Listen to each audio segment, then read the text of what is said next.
he runs the boat. We are under attack!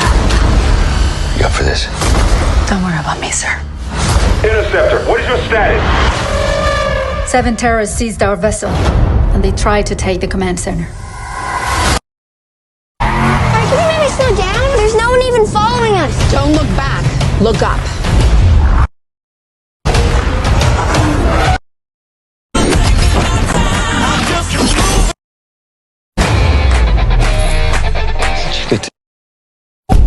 구라를 좀 치지 뭐.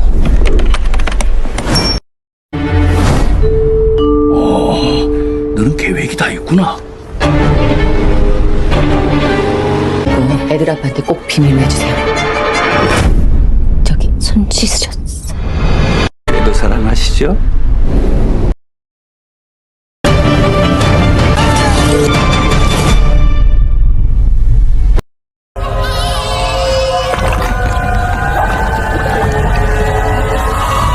Ya bang, desa itu tuh desa terpencil mbak, nggak ada apa-apa.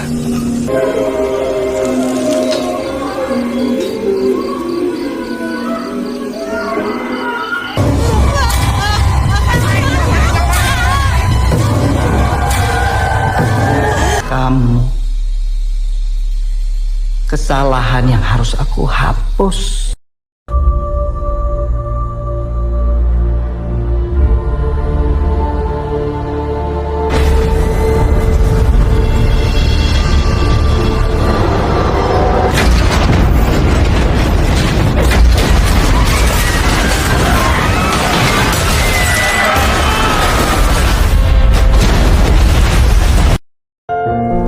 저희는 무브투 헤븐의 한정우, 한구루입니다.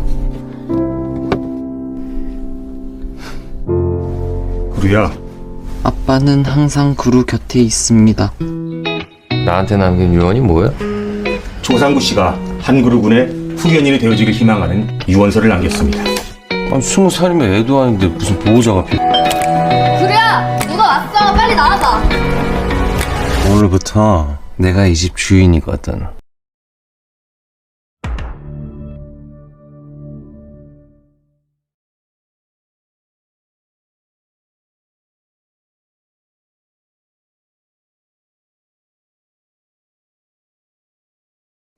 Assalamualaikum and hi everyone, my name is Muhammad Nabil bin Muhammad Anwar.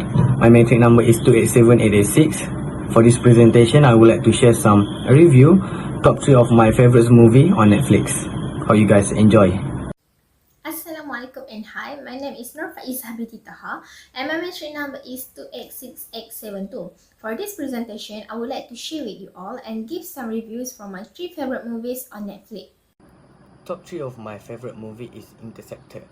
Interceptor is about the last officer standing on a remote missiles defense base, waged the battle of her life against terrorists, aiming 16 stolen nuclear weapons at the US. This movie is directed by Matthew Reilly, who is an acclaimed Australian action or thriller writer known for best-selling books including The Army of Thieves and The Tournament. This movie starring by Elsa Pataky, who is actress from the Fast and Furious as a captain, J.J. Collins and Luke Bracey as Alexander Castle. The movie tells the story of Captain J.J. Collins, who after a sexual harassment scandal is put into her old position at an interception station. Elsa Pataky was chosen to act in the movie because she had a character that perfect for her to the film, which is a strong and independent woman to face of overwhelming odds, just refused to give up. The film's description is about one army captain must use her year of tactical training and military expertise when a simultaneous coordinated attack threatens the remote missile interceptor station. Unfortunately, the station was attacked by Alexander Castle, who is former US military intelligence officer that determined to execute an unthinkable mission. The plot twist of this movie is Beaver, who is one of the officers in the Pentagon, had betrayed them and revealed himself that he is with the terrorists. Apart from that, this movie makes the Captain J.J. Collins more challenging when Castle already sent his men to attack the retirement home where Collins' father stay. Therefore, this movie also contains an emotional scenes, even though it is an action movie. So if you guys want to know about this movie, you should watch this movie. Really recommended. The third place my favorite movie on Netflix is San Andreas. San Andreas is a 2015 American disaster film directed by Brad Peyton and written by Carlton Cuse with Andre Fabrizio and Jeremy Passmore. The film starred by Dwayne Johnson, Carla Gugino and others. It plot centers on an earthquake caused by the San Andreas fault devastating Los Angeles and the San Francisco Bay Area.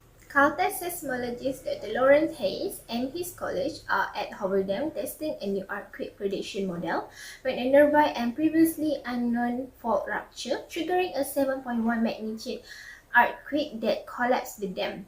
Hayes discovers that the entire San Andreas fault is shifting and will soon cause a series of major earthquakes, potentially destroying cities along the fault line. He begins racing to warn the population of California. In this movie, Brad Peyton as Ray is a Los Angeles Fire Department helicopter rescue pilot, and he was going through a divorce from his wife Emma. They had a daughter named Blake, and when a 9.1 magnitude earthquake devastated Los Angeles and San Francisco, Blake has been visiting San Francisco with her mom's new boyfriend Daniel. Her mom thinks that Blake is safe with him, but actually, he left Blake in the car because of the rubble of the collapsing parking garage. But then, a British engineer seeking employment at Daniel's firm and his younger brother Ollie rescue Blake and they reach Chinatown, and they successfully calling her parents for help. Black parents try so hard to make sure their daughter is safe. They use many ways to reach their daughter, such as steal a truck and commandeer a boat to reach their daughter. They need to commandeer a boat because as the quake subside and tsunami haven't destroyed much of the city. The tsunami proceeded to strike the ruined city, capsizing a cruise ship in the process and killing thousands more, rendering it uninhabitable. They hope that the city will recover and rebuild the radically altered landscape of the San Francisco Bay Area, which has now extended from San Jose to Santa Cruz, turning the San Francisco Peninsula into an island. In my opinion, I really love this movie because it tells of a family relationship where parents who have divorced unite and come together to find and save the child who is involved in earthquake. So, divorced parents out there can follow this example to make sure their children get enough love even their parents are divorced. Top 2 of my favorite movie is The Adams Project. It's about a guy time traveling back to meet himself as a kid who was directed by Sean Levy, that who is very famous for all of his movies. This movie is about when Adam Reed was a little and played by Walker Scobell. He was often bullied by his friend and he also found it difficult to share his problem with anyone, even with his own mother. He's also kind of like to be alone seeing his father dies. It's all about his dad, who is played by Mark Ruffalo. But somehow, little Adam meets a grown man who is played by Ryan Reynolds who has a lot of common with himself. Surprisingly, a few minutes later, little Adam found out that the grown man was himself in the future. This future Adam brought back in the time to meet his younger self to change something for the better in the future. Moreover, he didn't mean to get through in the past, but he wanted to try to stop something bad from happening.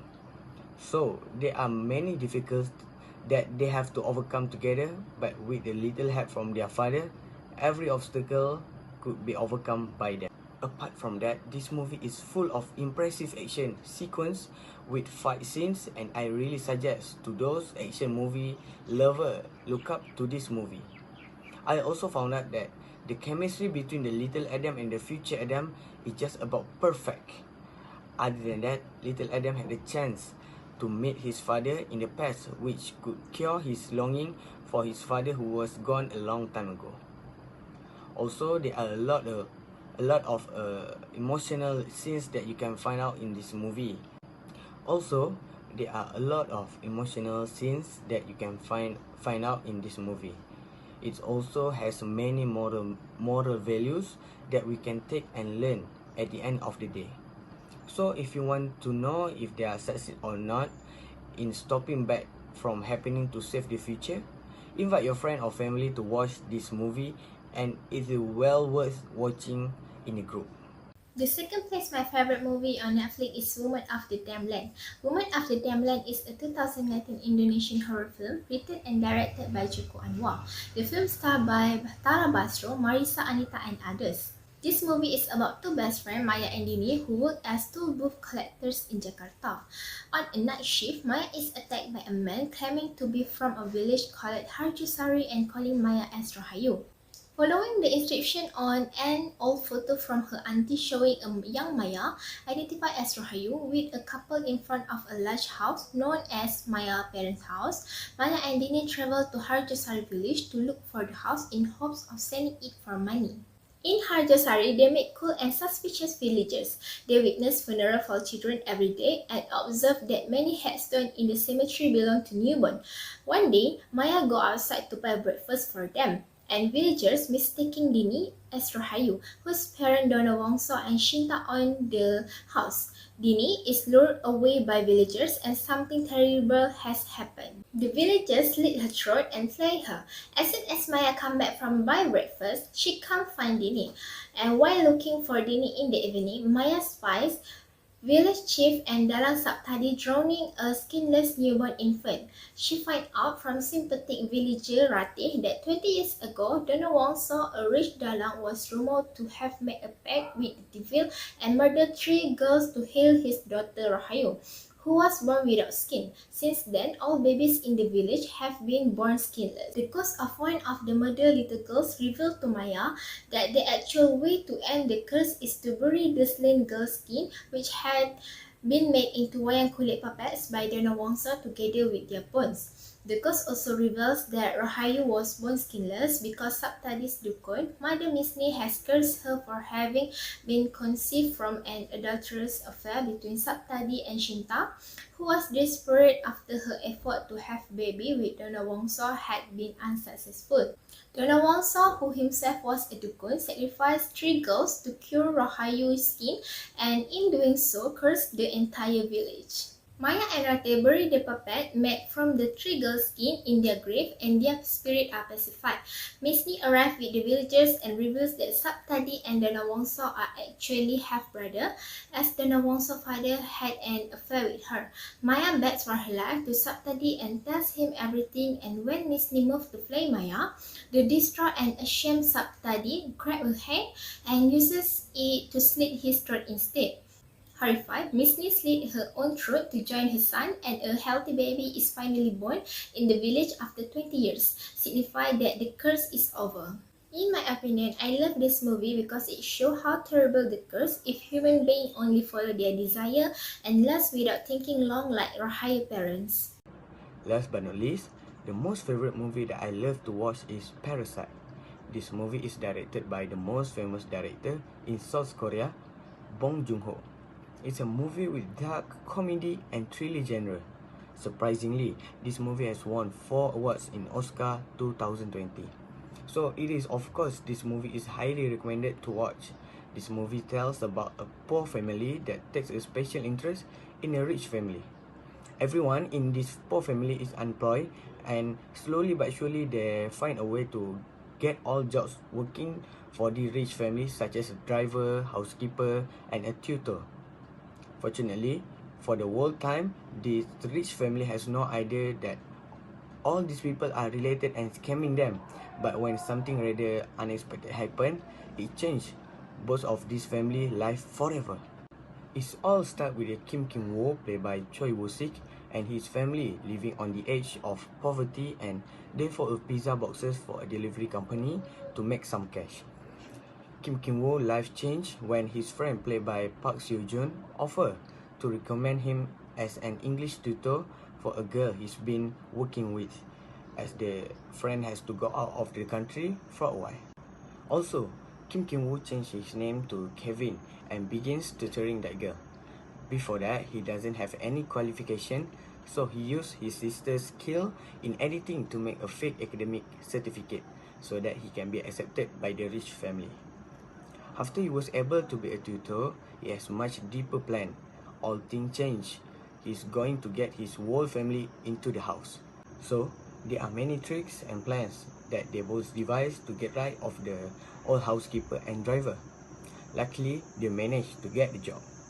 For me, this movie is quite different from the usual movie that we watch. It is because it has a plot twist and there is unexpected scenes that you will not be happy to see while watching it. Also, the message that this movie wants to convey is very clear.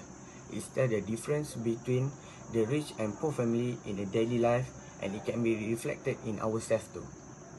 Lastly, if you want to know more about what the plot twists and unexpected scenes are being talked about, you should watch this movie. Thank you.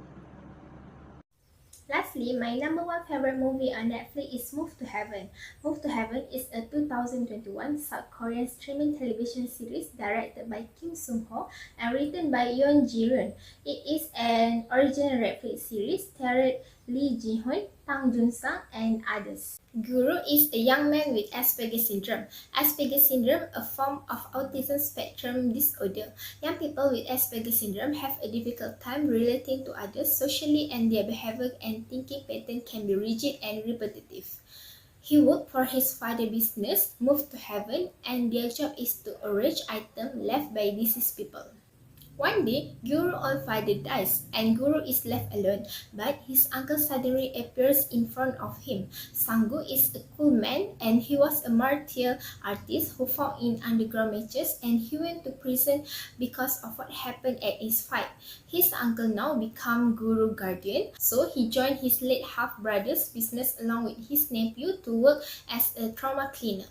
When Sang-gu is assigned to be Guru guardian, he really does not want to do it. He thinks he was wronged by his late half-brother Jong-woo, causing him to spend time in prison.